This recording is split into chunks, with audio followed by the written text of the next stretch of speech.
Ladies and gentlemen, Bruce Gordon.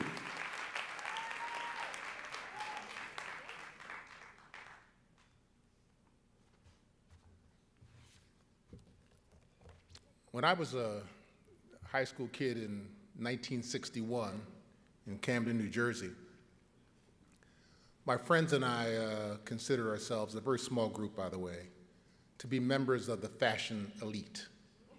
Now, that was self-proclaimed, I have to admit that. Shoes were particularly important, and floaters were the style of the day. But not just any brand was certifiably cool. The original floater was made by Bates, and the only place you could get Bates floaters in the Philadelphia metropolitan area was at the small shoe store on Mole Street in Center City, Philadelphia. The name of the store, Sherman Brothers Shoes. The owner of the store, Ed Sherman. That would be Lisa Sherman's dad. No way could I have ever imagined that some 20 years later, I would cross paths with Ed and his wife Marilyn, seated at table 3, with their ultra-talented daughter, Lisa.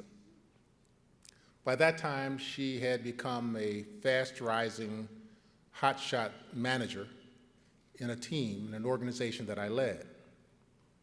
And since that time, our lives have intersected from one adventure to the other as she's moved through this journey of her life, en route to today's milestone, where we get to introduce her, where I get to introduce her as a 2009 Matrix Award honoree. It's a true privilege. Now, time won't allow me to summarize Lisa's career from start to finish. Dare I say that there are chapters yet to be written, but what we do know is that the New York Women in Communications only honor exceptional women whose countless achievements qualify them to be celebrated in such grand fashion. And Lisa certainly belongs on this dais in this great company of stellar women. That said, let me tell you why I think Lisa Sherman should be celebrated. Obviously, I wouldn't be standing here today if I didn't have some real respect and admiration for the woman that she is. But it's not because of her resume, it's not because of her title, it's really not because of her station in life. Today, I celebrate Lisa's character. And to be more precise, I celebrate her courage. And that courage is combined with an absolute unwillingness to settle for less. Lisa is relentless in her drive to be her best self. She has principles she won't compromise. She has a value system she refuses to sell out, a life's purpose to which she is totally committed, a family that she loves and to whom she is fiercely committed and loyal. And there's no place for Lisa on the sidelines, only on the field in the middle of the action. I've been engaged now with Lisa's journey for 30 plus years, sometimes as a champion, sometimes as a spectator, sometimes as a cheerleader, but always as a believer. I watched her step off the path that was certain to lead her to the C-suite of an industry-leading corporation, a Fortune 50 corporation. And she did that because she believed that there was more that she could do, more that she should do.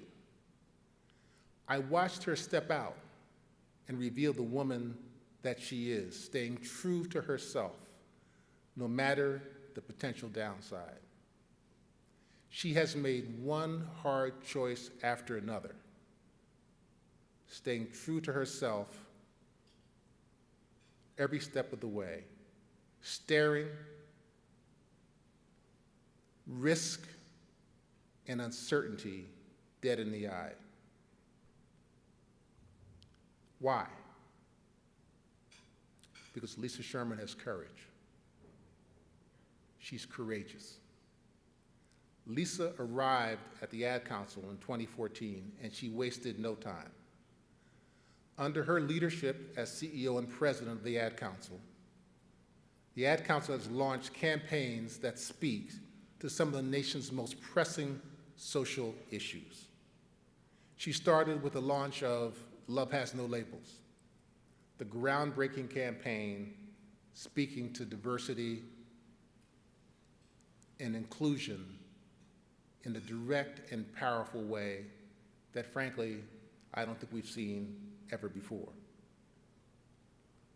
She followed that immensely powerful campaign with several others: LGBT acceptance, gun safety, breast cancer awareness, teen bullying prevention, opioid abuse, STEM for girls, teen suicide prevention, voter engagement, sexual harassment.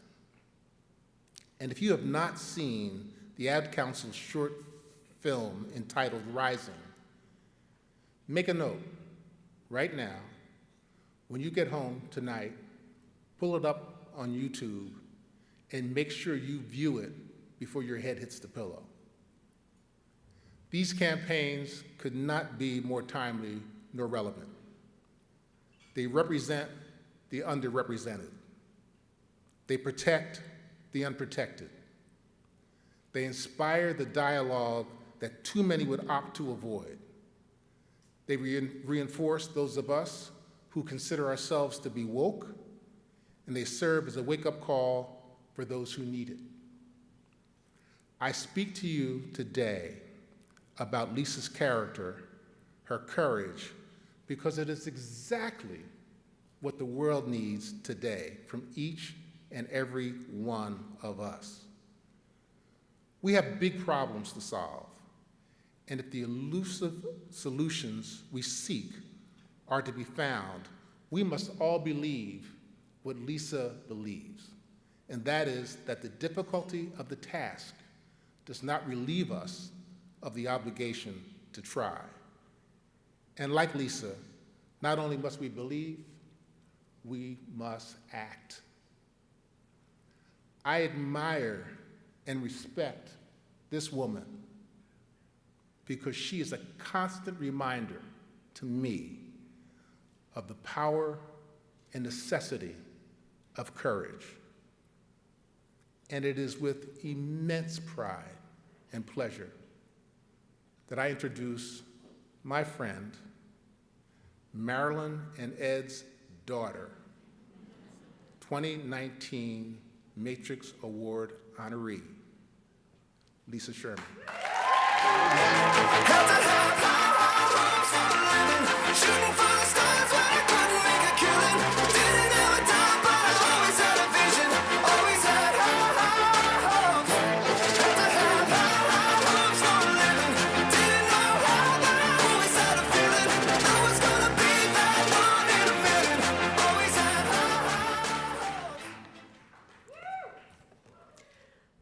Thank you, Bruce. As you just heard, Bruce became my boss in 1983, and ever since has been a steadfast mentor, coach, and friend. Bruce, you have always been a shining example of everything I want to be as a leader. As one of the only Black executives at Verizon, he was unapologetically bold and outspoken about the importance of diversity, even in 1983. And through him, I saw how powerful it can be when we use the platforms we have to drive real change. Bruce, I am so grateful. Thank you to, I'll take it. Thank you to New York Women in Communications. It is such an honor to be among this amazing group of women. And this award is made even sweeter because I get to share it with Sally.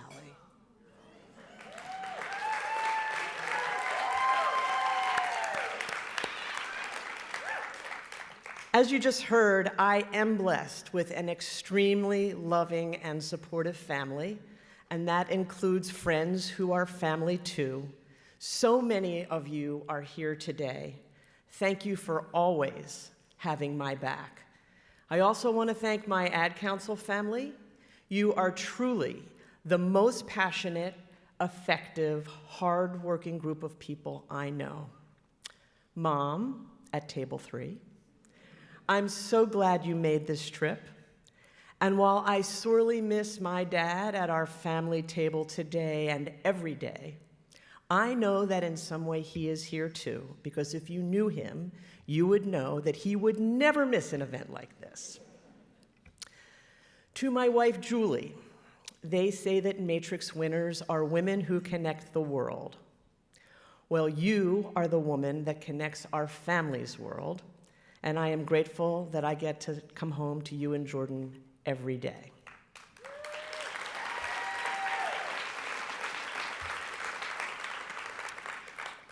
I have to tell you that 17 years ago, I could not have dreamed of being up here.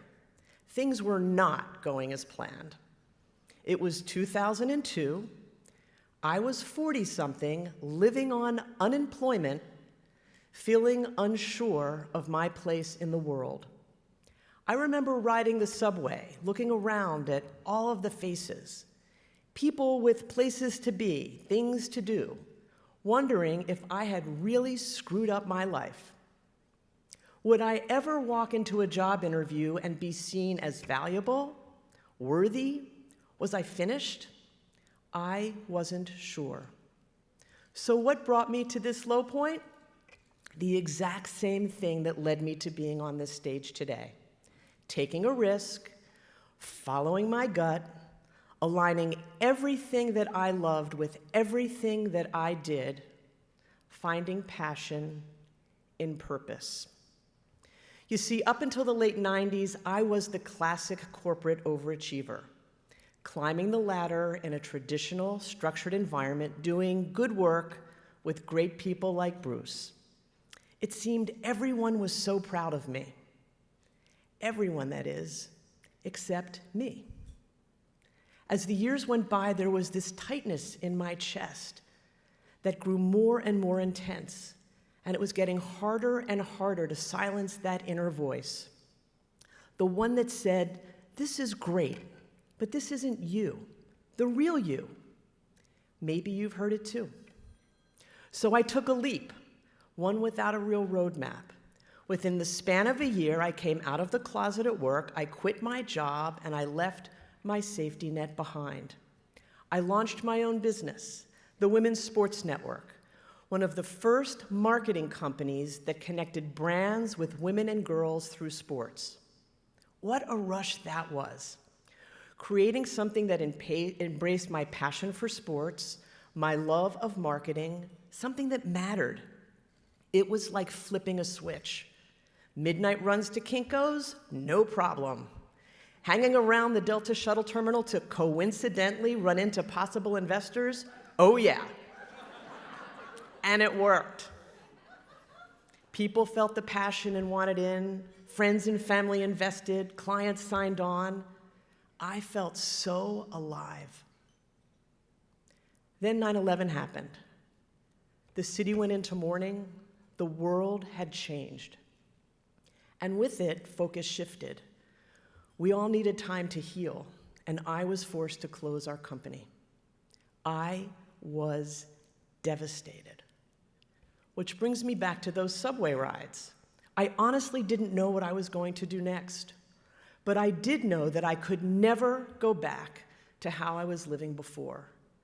Once I had tasted the exhilaration of being out of the closet, out of my rut, out of the safety net, and entered into a new world where I was doing work that truly mattered, nothing else would do.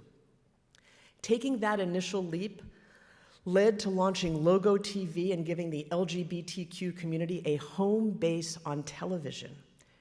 And it ultimately landed me the best job on the planet, leading the Ad Council, where we get to work on the toughest issues facing our country.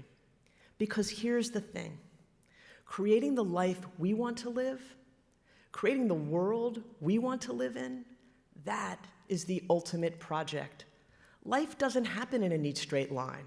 It's full of bends and bumps, stops and starts, highs and lows. So here's my advice. Don't ever settle. Find disparity and correct it. Find injustice and right it. Find your passion and pursue it. Find something that scares you and take that leap.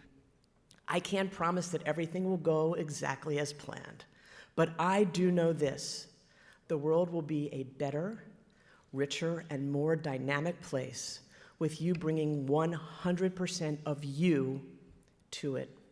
Thank you.